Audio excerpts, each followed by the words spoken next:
السلام عليك زين الأنبياء السلام الله رب عليك العالمين وصلى الله على سيدنا محمد أشرف الأنبياء والمرسلين وعلى آله الطيبين الطاهرين والصحابة الأكرمين والتابعين لهم بإحسان إلى يوم الدين وعلينا معهم فيهم برحمتك يا أرحم الراحمين.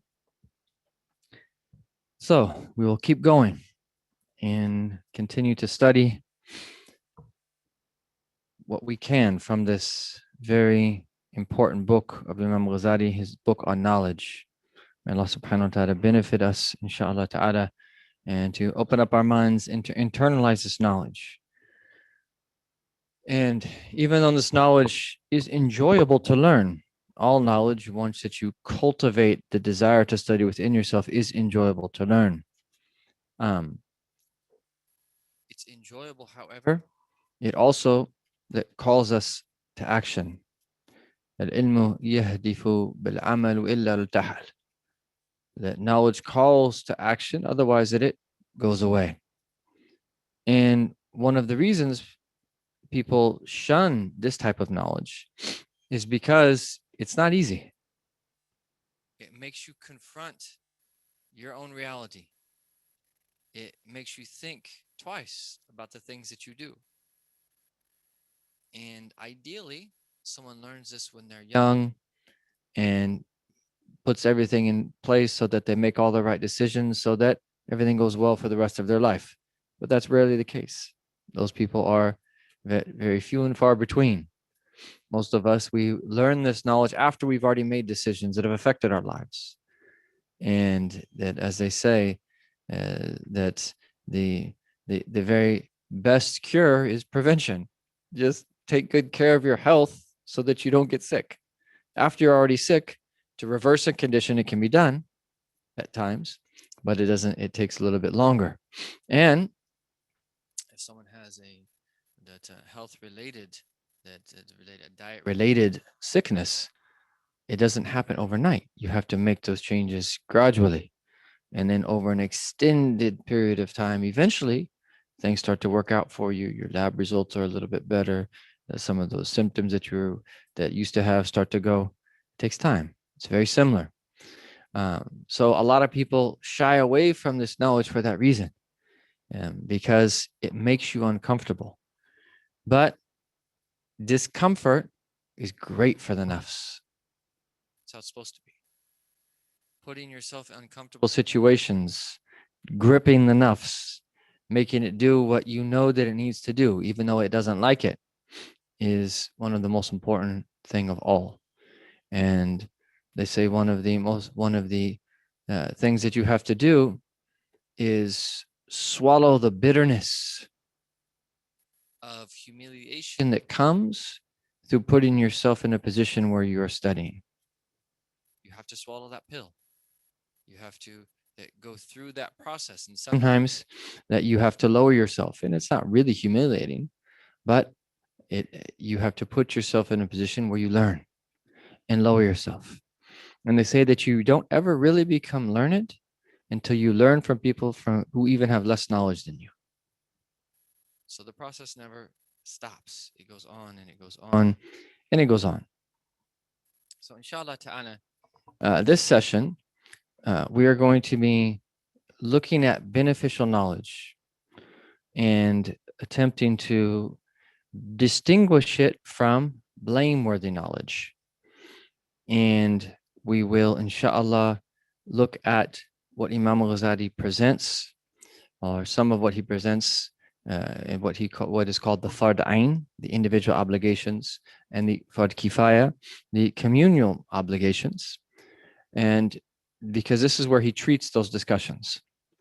And these are very important. Some of us might have heard this before, but it always is good to hear it again and to remind ourselves, because even if we've heard something many times, that doesn't always mean that we are putting that piece of knowledge into practice. There could be gaps. What we need to think after we've already understood a piece of knowledge is, how does it apply to us?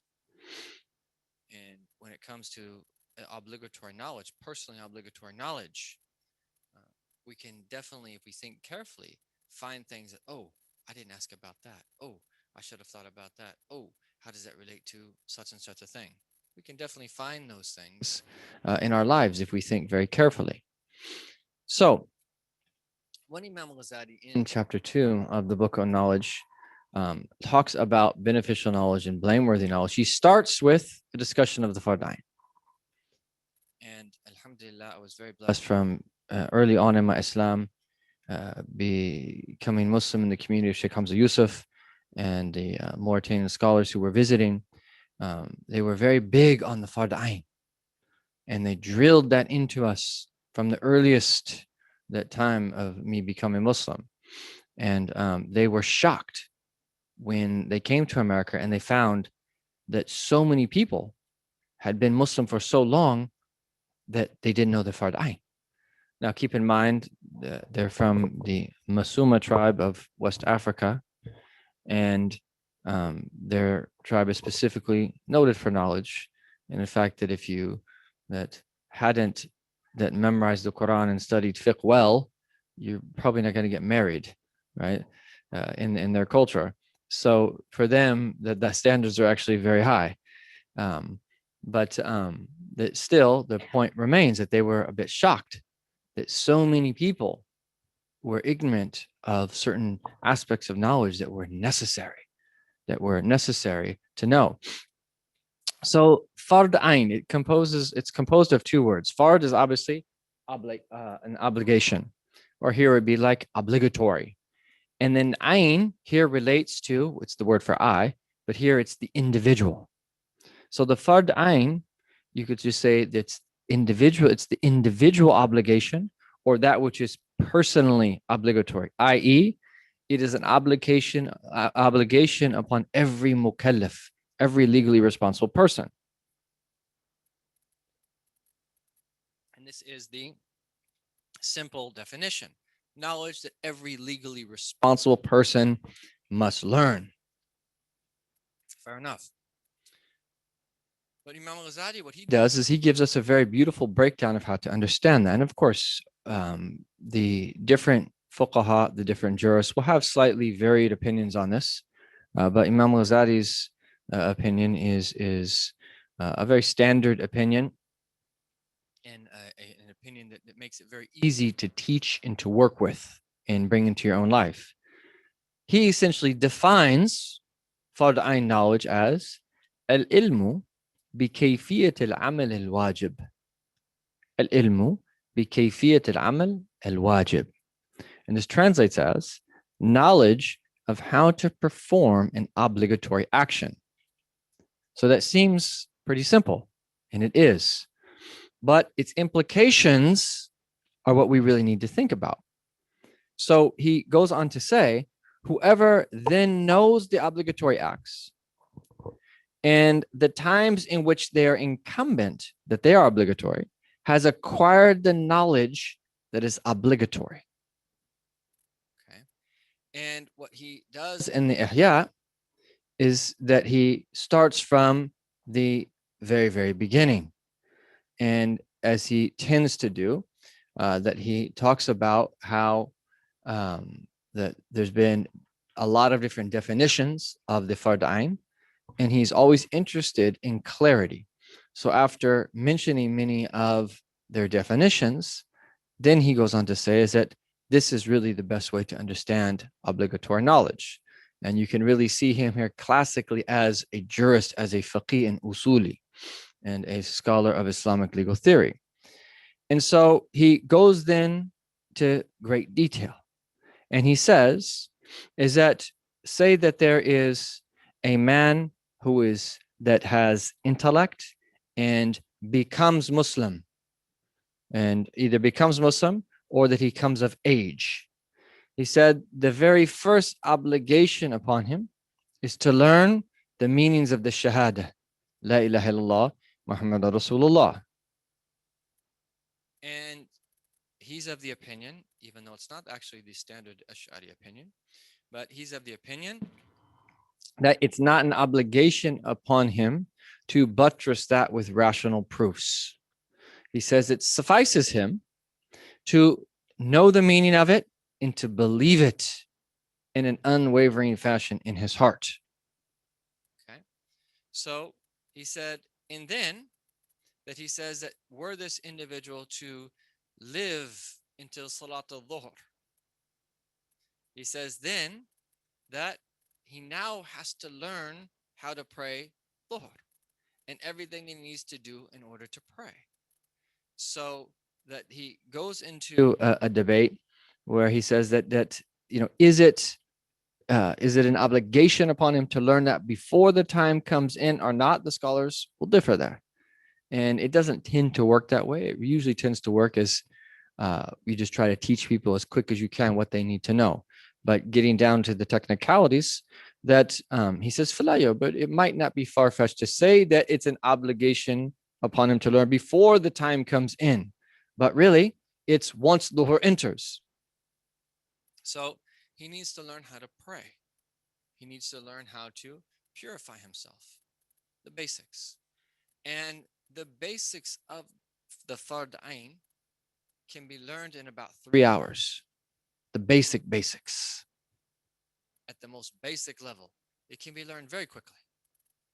And what I mean at the most basic level, of course. Someone might thinking like, oh, what about such and such a book? I thought that's all Fard Ain knowledge. That takes a long time. At the most basic level. And there is an amazing book by the great grandson of Imam Abdullah bin Ali al-Haddad called Al-Qawl al-Tam, where he mentions the bare minimum of what is required according to the various schools, taking the opinion that there's no talfiq and ibadat. And in order to make prayer easy for many of the people in the desert regions of Hadramaut, to make it easy for them to pray. Because they realize that if you would impose any type of difficulty, that they might just leave prayer altogether. And I think this is something that's really important, though, because although I really appreciate the emphasis of the Fard Ain, it has to be emphasized, there's no doubt.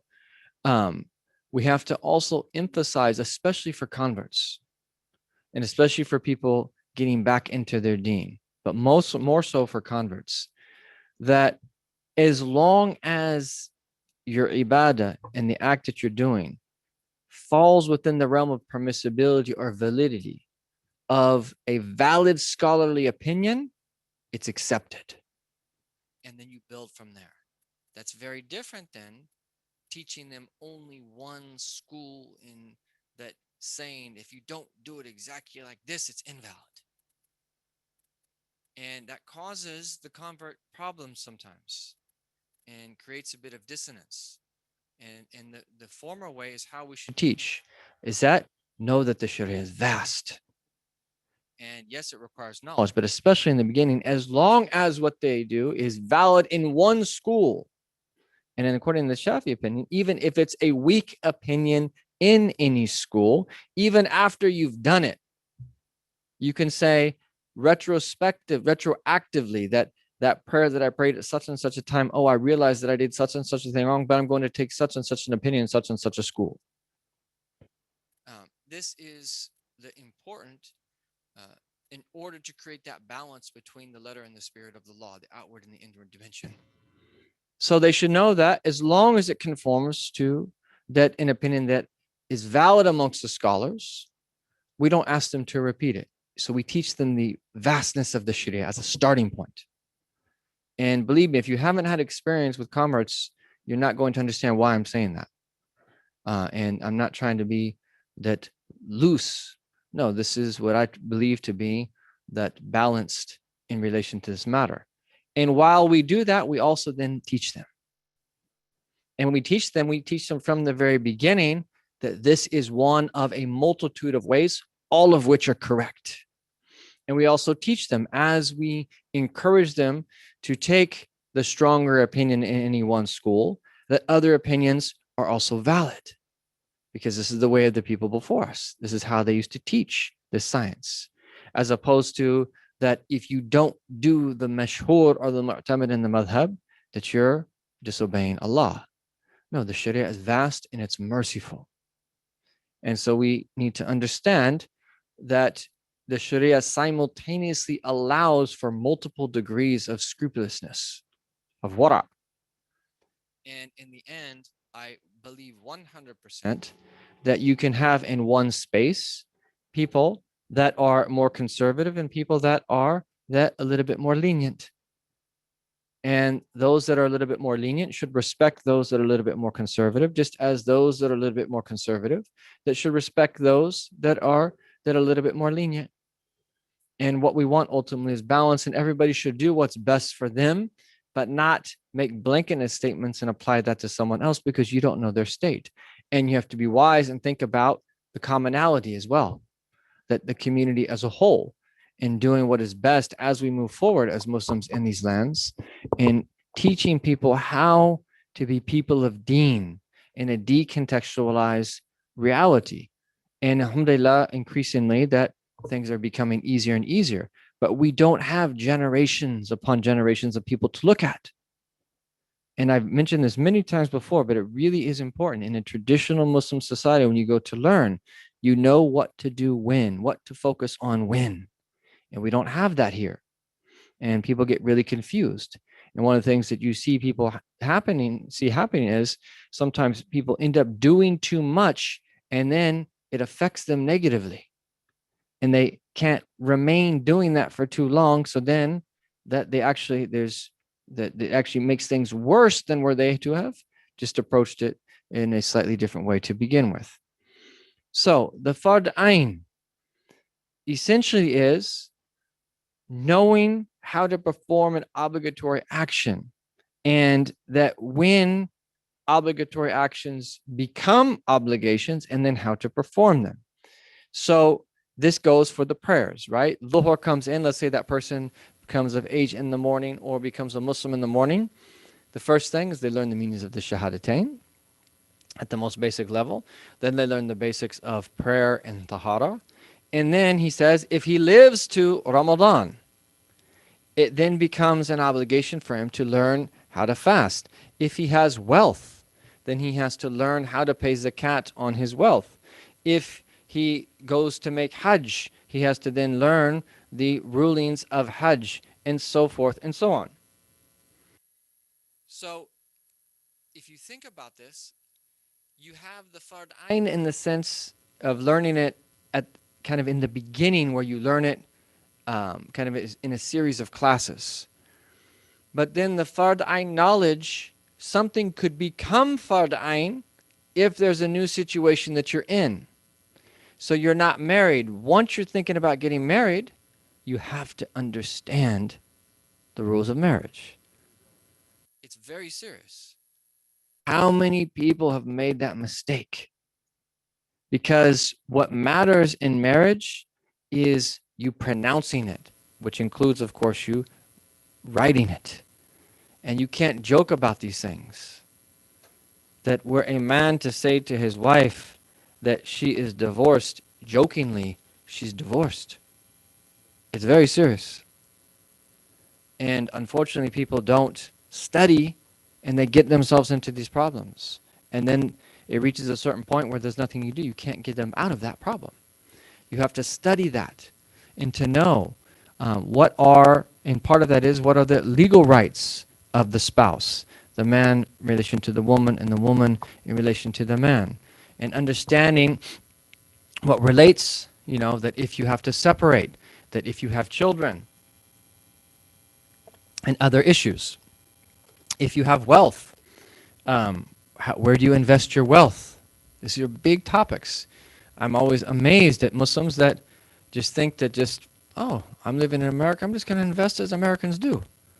How many of those investments are even permissible? And then how many of those are actually pretty questionable? And then how many of those are definitely not good?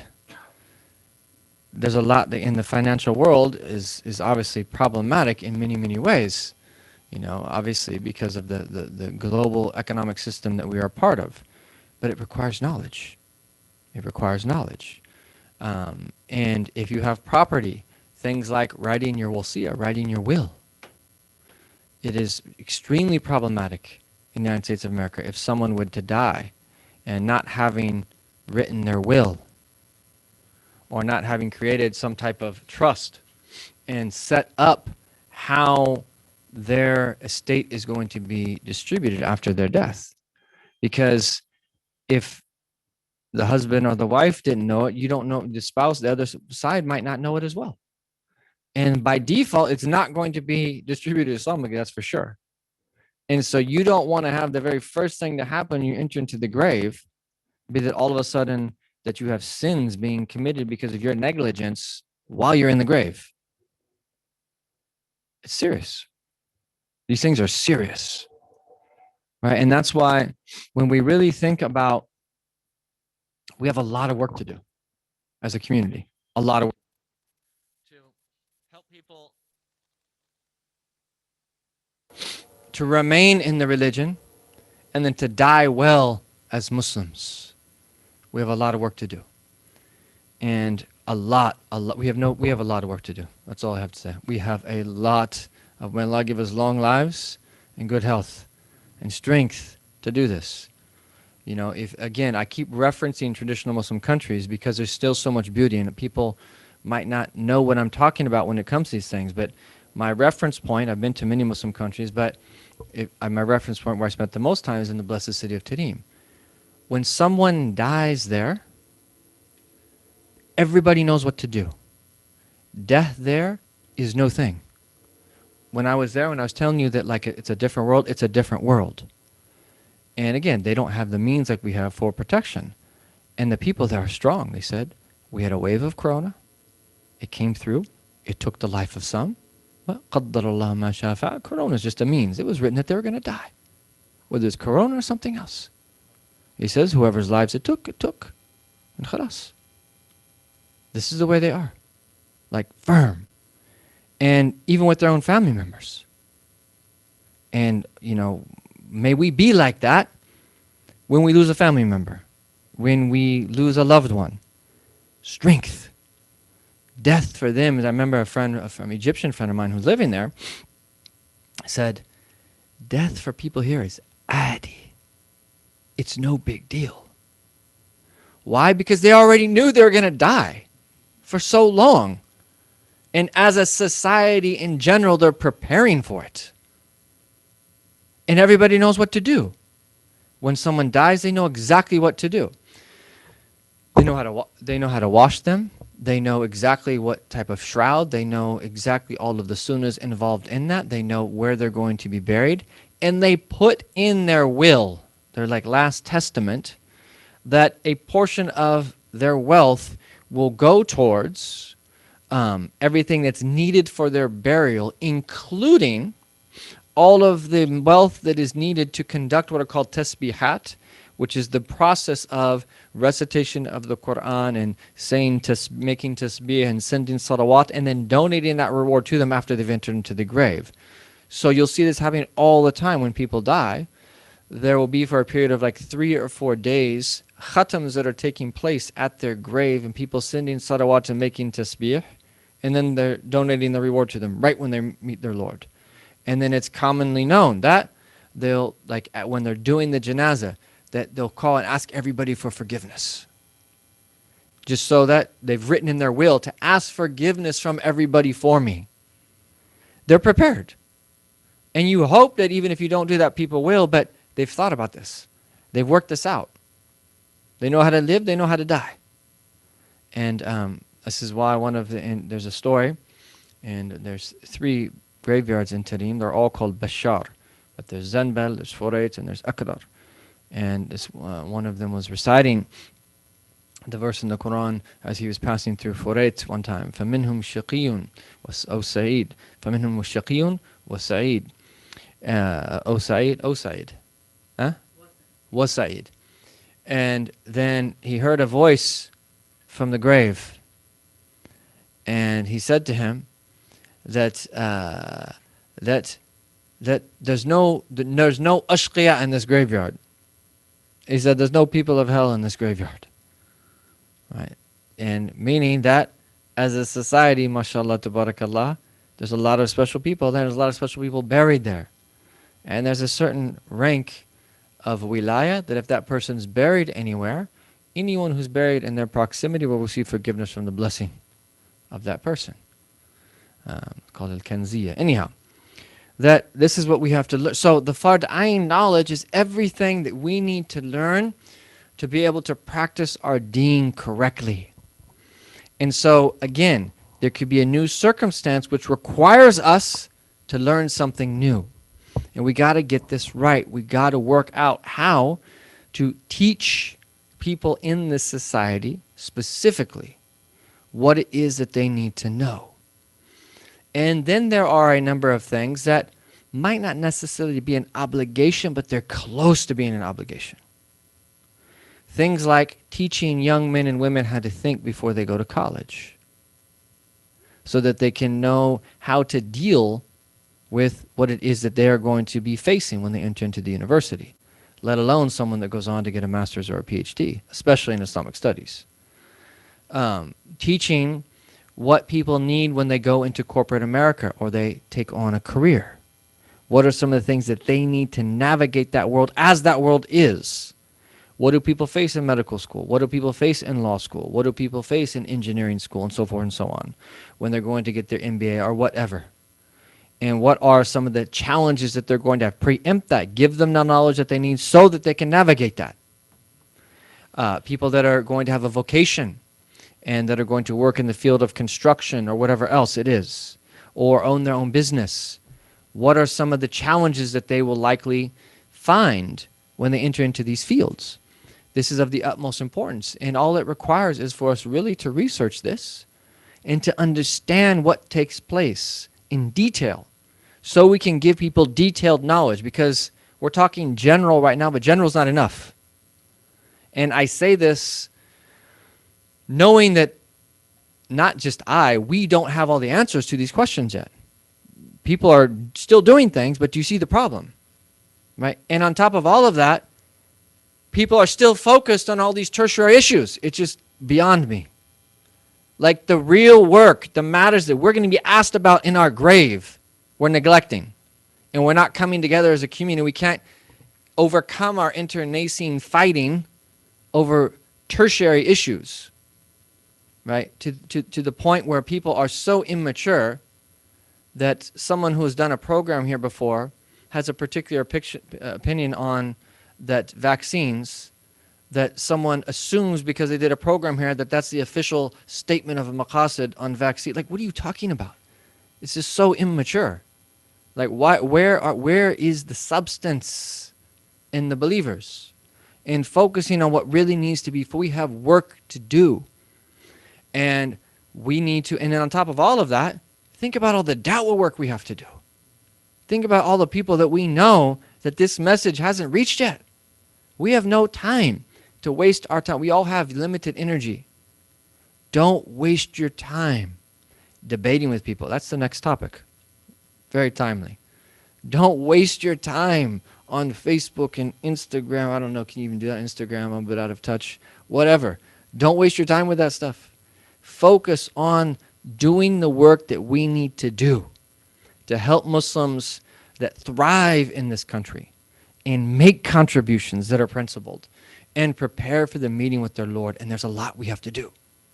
So the Fard Ayn, on one hand, is very easy to learn. We just mentioned that it could be at its most basic level in 3 hours. On the other hand, there are many things, given our circumstances here, that are actually Fard Ayn for us. And this is the explanation why you have a number of different books that say this book is written to cover the Fard Ayn. And many of them are different. And in some books you'll find what you don't find in others. I have in the library here maybe 7 or 8 books like that. And they differ because of the different circumstances. And one of the best books on the Fard Ayn was, he passed away recently, may Allah have mercy upon his soul, Shaykh al-Dīn, Abu Hijla. He wrote a book, I think it's called Ad-Durr al-Bahiyya, if I'm not mistaken. No, that's not the Fard Ayn one. There's a shorter one. An-Nujum al-Lami' is his larger book, which is also an amazing book. May Allah have mercy upon his soul. It's one of the best books I've seen on the Fard Ayn, because he's lived in America. And he knew many of the issues that people we're facing, and that weren't necessarily mentioned as fard ayn knowledge in other books. But at this point, all we can do is talk about the principle. This is what the fard ayn is. And then we can briefly go over in general what that includes when you learn it at the basic level. So when it comes to our iman, it is sufficient for one to believe in everything brought by the Messenger of Allah sallallahu alaihi wasallam, and to believe it with absolute conviction, free of any doubt. And this is the opinion of Imam al-Ghazali, that you're not obliged to learn the evidences of the theologians. And his proof is the Prophet ﷺ did not require of anything but what we have just mentioned, nor did the first four caliphs, the other prophetic companions, nor others of the early Muslim community who came after them. But if someone has doubts, may Allah protect us, about any of the tenets of faith in which belief is obligatory, and doubt cannot be eliminated except by learning one of the theologians' proofs, then it is obligatory for him to learn it in order to remove the doubt and acquire the belief in question. It's one of the beauties of our deen. It's a problem if a parent or a teacher tells a young inquisitive person, don't ask questions, just believe. No, encourage people to ask. If you can't answer the question, say, I don't know, but I will find someone who will help you. This is important. This is critical. And don't just wing it, because you'll get yourself in more trouble, especially with the upcoming generation. They're smarter than you think, and they're exposed to a lot. You have to know how to answer their questions and to facilitate for them that correct belief. So the beauty of our faith is, if you don't understand something, you have to ask. It's an obligation to ask. And one of the individual obligations is to have a person or people, knowledgeable people, that you can ask your questions to when you have a question. And nowadays, it's actually a blessing that we have something like the internet, where you can get a lot of your questions answered online, because not everybody in a place like America, especially if they live in the middle of the Midwest somewhere, or in a far-off place, that they don't always have people in their local community to answer their questions. So it's as simple as that. We believe in everything that the Prophet ﷺ brought. And Ustad Amjad translated what's known as the Aqidat Sakran, Imam Abu Bakr Sakran, that we can try to send that out because it's really beneficial. And they used to like to recite that on a daily basis. It takes like about a minute and a half. And just so that you end your day on that. And if you made any mistakes during the day, you acknowledge that, and you end your day reciting that aqidah. It's a very brief aqidah that is very general. And then in terms of Islam, our practice, a person is not obliged to learn how to perform ablution, the prayer, and so forth until the act itself is obligatory for him. As for trade, marriage, and so forth, of things not in themselves obligatory, the Imam of the two sanctuaries, Imam al-Juwayni and his student, Imam al-Ghazali, and others say that their means and conditions is personally obligatory for anyone who wants to do them. And then ihsan, as for knowledge of the heart. And again, this is one of the key features of the Book of Knowledge, because Imam al-Ghazali includes this as part of the fard ayn, meaning familiarity with the illnesses of the heart, such as envy, pride, and the like. Imam al-Ghazali has said that knowledge of their definitions, causes, remedy, and treatment is personally obligatory. No. And then in addition to that, the basics of Iman, Islam, and Ihsan, it's also an obligation to have a general knowledge of the halal and the haram. It is obligatory for one to know what is permissible and what is unlawful, of food, drink, clothing, and so forth, of things one is unlikely to be able to do without, and likewise for the rulings on treatment of women if one has a wife, and likewise if a woman is married. And this section is taken from this is from Shaykh Noor. This is very beneficial. How much one teach one's children. Imam Shafi and colleagues say that fathers and mothers must teach their children what will be obligatory for them after puberty. The guardian must, obligation, teach the child about purification, prayer, fasting, and so forth, and that fornication, sodomy, theft, drinking, lying, slander, and the like are unlawful, and that he acquires moral responsibility at puberty and what this entails. It has been said that this education is merely recommended, but in fact it is obligatory, as the plain content of its scriptural basis shows, just as it is mandatory for a guardian to wisely manage his charge's property. This is even more important.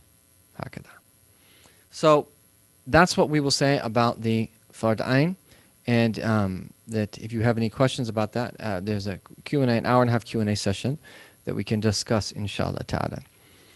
So after discussing the Fard Ain, and Imam al-Ghazali goes into a lot of details there, but we summarized it for you. He then goes into a discussion of what is Fard Kifaya. And that Fard Kifaya, Fard is that same word, obligation. And Kifaya, really here's Kifa Yakfi is the root word, which is to suffice. So Kifaya is really sufficiency. We translate it as communal obligation, but the word has dual meaning. Because on one hand, what it means is some people suffice the rest of the community. Yani haula yakfun al-akharin. They suffice the rest. But also, it relates to sufficiency in the sense that whatever the Muslim community needs, everybody has to collectively make sure that they have sufficiency in those things. So sufficiency is right at the heart of what our Deen teaches, that Muslims be self-sufficient. And obviously there's a lot that you could say now. Look at the state of Muslim countries now, and there's reasons why. Even though we're in a post-colonial world, that many of the institutions that preceded are that still there in many ways, or at least remnants of them, or at least colonized mentalities that running different types of institutions. But the problems, nevertheless, are still there. So, communal obligations, and essentially what that means is these are things that are an obligation upon the community as a whole. And those that have the ability to fulfill those obligations, if they're not fulfilled, they're responsible before Allah subhanahu wa ta'ala. Now, the reason that Imam al-Ghazali, when he talks about beneficial knowledge, first mentions Fard Ain and Fard Kifaya is because he wants to hammer into our mindset that should be our approach to knowledge.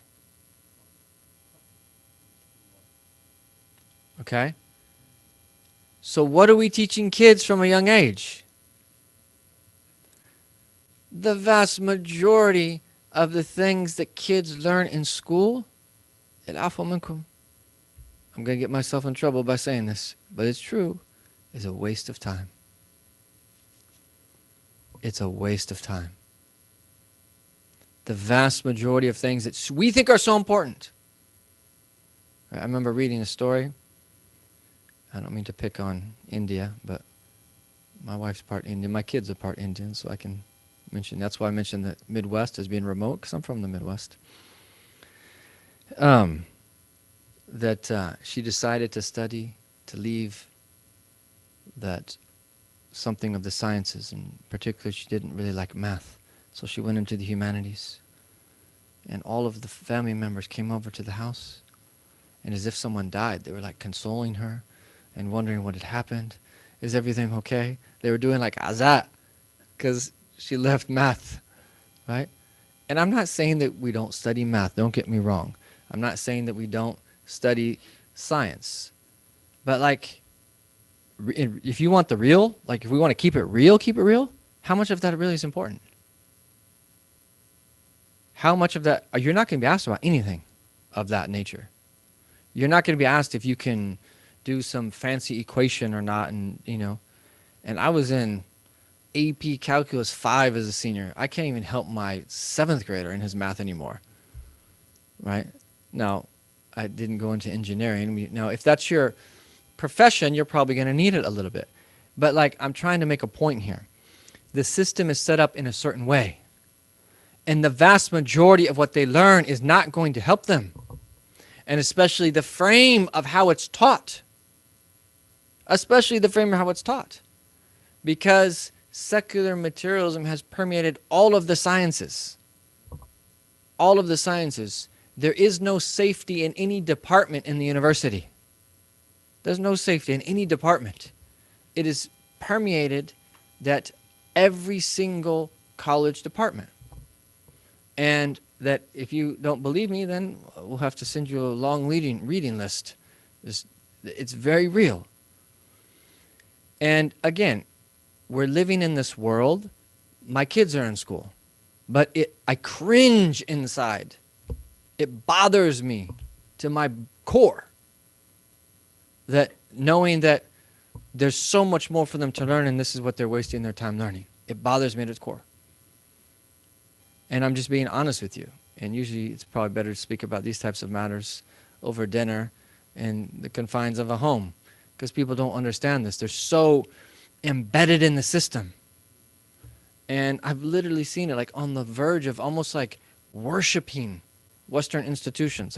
Like I've seen stuff that like, I'm like, I just don't get it. Right?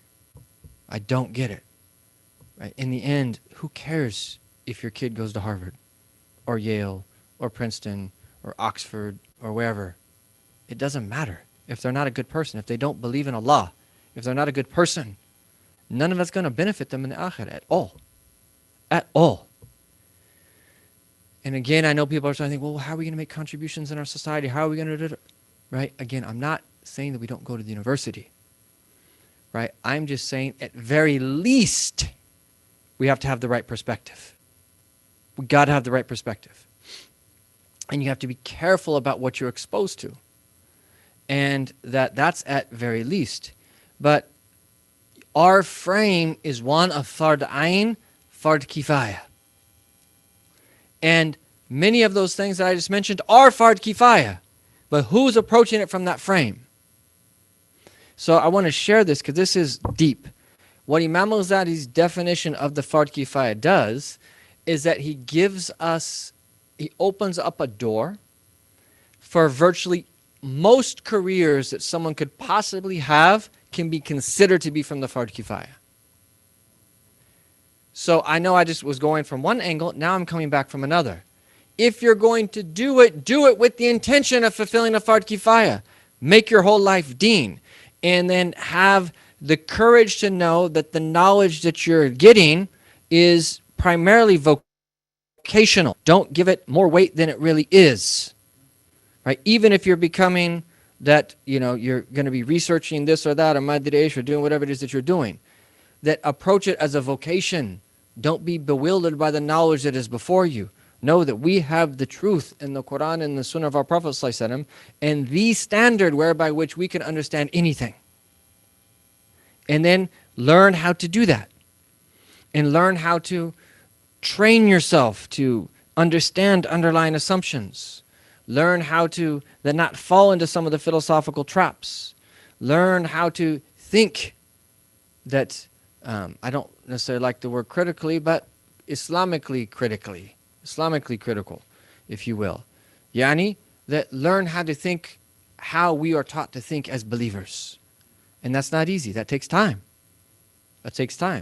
Because that it's like sorcery when you get into that many of these classrooms, and it sweeps people off of their feet very quickly.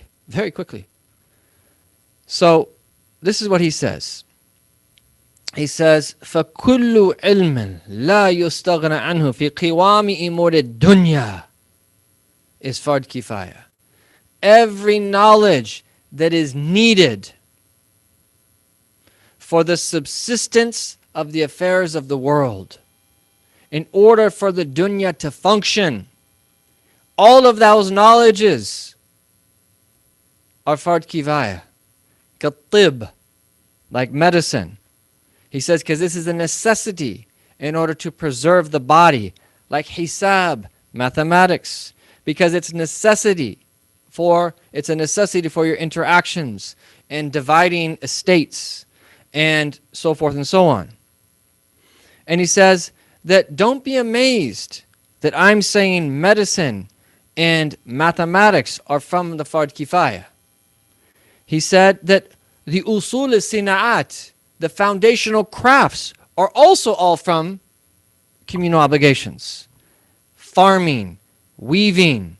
He says even hijama, bloodletting. Look at the door he just opened. Everything that the society needs to function is a fard kifaya. So by focusing on imtariq al-akhir, we're not saying that you go live in a cave and don't interact in the world. That's not what we're saying. No, but what we're saying is have strong iman, know your deen, think well, give precedence to imtariq al-akhirah, and then enter into one of these crafts or vocations or trades or professions with the right intention, and do it for the sake of Allah Ta'ala, not for the sake of money or fame or because someone else wants you to do it. Huge difference. And if you've already done it, change your intention. It's not too late. Change your intention. And this is far-reaching, and I really hope that we will have not just one, multiple people learn how to really teach Muslims how they should approach their careers. Because it's happening right now already.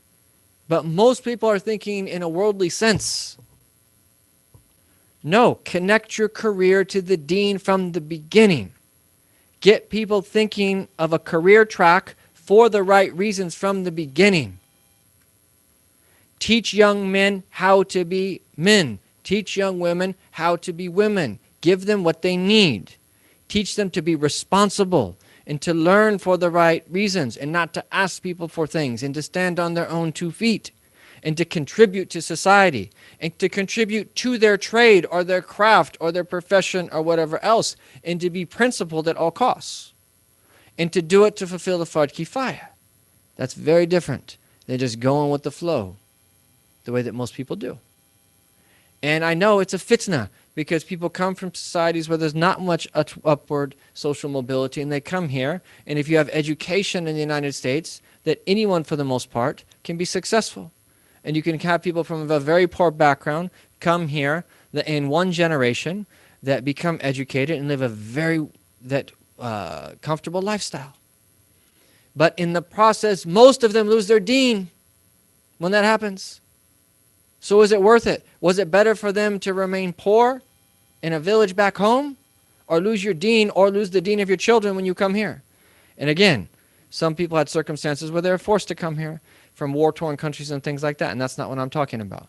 But you and I know we can't run away from these realities. We know what's happening to our children. Even when you try to raise them well, we know the forces that are pulling them, let alone that if you neglect them. If you do everything you can possibly do, Ya Latif, it still reaches them. Let alone if you just feed them to the wolves. What happens? This is very real. This is very, very real. But this is what will save us, giving purpose to everything that is that we do. So this right here, even though it's on like a half a page, could turn into an entire manual. It could turn into an entire consulting, like a consultancy consulting firm that could give young people advice for the future. We have everything that we need, but we just have to do it. So that's how he starts. But this is our frame. We should be thinking fard ayn at any given time. Is there any knowledge that I need to learn and give precedence to that? Number 2, fard kifaya. What else does the society need? How can I help people? What do people really need? And if you start thinking like that from a religious perspective, you'd be surprised at how creative that you could be you'd be surprised at the contributions you could make. That there's amazing things that could be done, but our minds are stagnant because we're not trained properly. The light of knowledge oftentimes that doesn't exist because our entire, years and years and years have been studied, that we've been studying textbooks, right? That we don't remember even what we studied. And it's dulled our minds. And we've lost our unique creativity as a result. So, having said all of that, and there's a lot more that could be said. It's in this chapter that, and I'm all in on this note, I'm getting signals over there, so I'll try to wrap this up in a few minutes. We both indicated it, Ustad Amjad and the Faqir, and I'll just mention it now because it's so important. That one of the things that Imam al-Ghazali does is he mentions the great scholars who came before us, some of the greatest. The when we think of Imam Abu Hanifa, Imam Malik, Imam al-Shafi'i, Imam Ahmad ibn Hanbal, that Imam Layth ibn Sa'ad. And he says about all of them, Imam Sufyan al-Thawri, he said every one of them, in addition to their fiqh, their knowledge of the deen, he said they had 4 traits.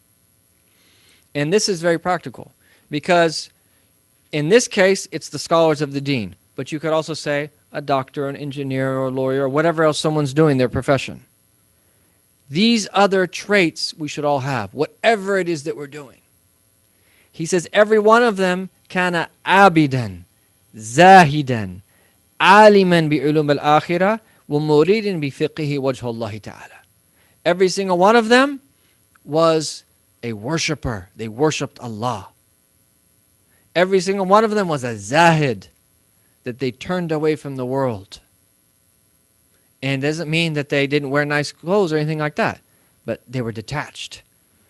And they knew the ulum of the akhirah, the sciences of the afterlife. And they wanted the noble countenance of Allah through their scholarly contributions, i.e. they were sincere. So worship, renunciation, knowledge of the spiritual path, of the sciences of the hereafter, and sincerity. That has to go along with any contribution that anyone makes in whatever field that they're in, whether it's specifically a religious field or whatever else it is that they are doing. And then I'll just end with a quote of Imam al-Ghazali. We had posted this, but it's so important, I'll just say it again. So he says, وَبِالْجُمْلَةِ, and this is kind of how he summarizes, these 2 chapters that we just kind of dipped into and tried to to summarize for you. So he says this towards the end. And in general, فَالْمَرْضِيُّ عَنْدَ الْأُقَلَاءِ, you could probably translate that as the way of the intelligent is what? أَن تُقَدِّرَ نَفْسَكَ فِي الْعَالَمِ وَحْدَكَ مَعَ اللَّهِ, is to consider yourself alone in the world with Allah. وَبَيْنِ يَدَيْكَ, and before you is death, judgment, reckoning, paradise, and the fire. Think very carefully about what concerns you in relation to what is right before you. وَضَعْ عَنْكَ سِوَى وَالسَّلَامِ, and leave everything else. And he says, peace. Ma'as-salam. This is Imam al-Ghazali. Think about that. We should all, before we go to bed tonight, think about that. No one else exists in the world. You are alone with Allah. And right before us, at any moment, we have no idea. Death, judgment, reckoning, paradise, the fire. And then, knowing that reality, he says, ta'ammal. Ponder, think deeply, think very carefully about ta'ammal fima ya'nik mimma bayna yadik. What concerns you in relation to what is right before you? What would we be thinking about if we were really aware of those realities? وَضَعْ عَنْكَ مَا سِوَاهُ. Leave everything else. وَالسَّلَامُ. And this is how Imam al-Ghazali thinks. And the amazing thing is that look at the description of the Sahaba. Look at how they were. Look at what they spent their time doing. And they changed the world. No one changed the world like the Sahaba of Rasulullah. You and I are all in the barakah. Islamic, we like to speak of Islamic civilization and everything we contributed and all of the architectural contributions and all of the, and yes, of course, we made all different types of contributions. It's one of the greatest civilizations when we talk about civilization in human history. We know it's the greatest ummah in history, but I'm saying if you just look at it as like civilization versus civilization, there's a lot of civilizations that have made a lot of contributions to the world, right? But where did it all come from? Right? Where did our contributions in astronomy come from? Right? It all came from Deen. It all came from Deen because we needed to find the Qibla. We needed to find the direction of prayer. All of the major contributions that we made stem from our Deen. The Deen is the source of all of that. If you remove that, how you talk about the Persian literary tradition. Where did that come from? That came from people becoming awliya and receiving inspirations such that their language now was very different than it had ever been in previous history. The same thing in Turkish history, the same thing in that anywhere that Islam went. Where did that come from? That came from the Deen. So we're obviously not against civilization, but we need to understand correctly when we talk about these things.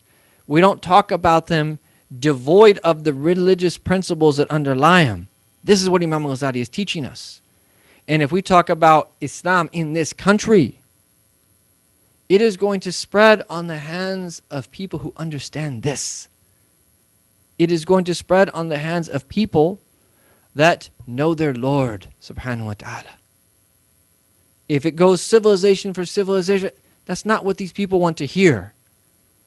But if these people that meet people who are people of Allah and have dedicated their life to Allah, despite their skin color, despite how much money they earn, none of those things are going to matter. Their hearts will be transformed by meeting these people, and I have seen this with my own eyes, with people in my own family. They met different people, but they never affected them the way that people that live in a very different way and in a very different part of the world affected them in one gathering in a very short period of time because of the state of their heart. This is what Imam al-Ghazali is calling us to. And if we have that, engage at every level.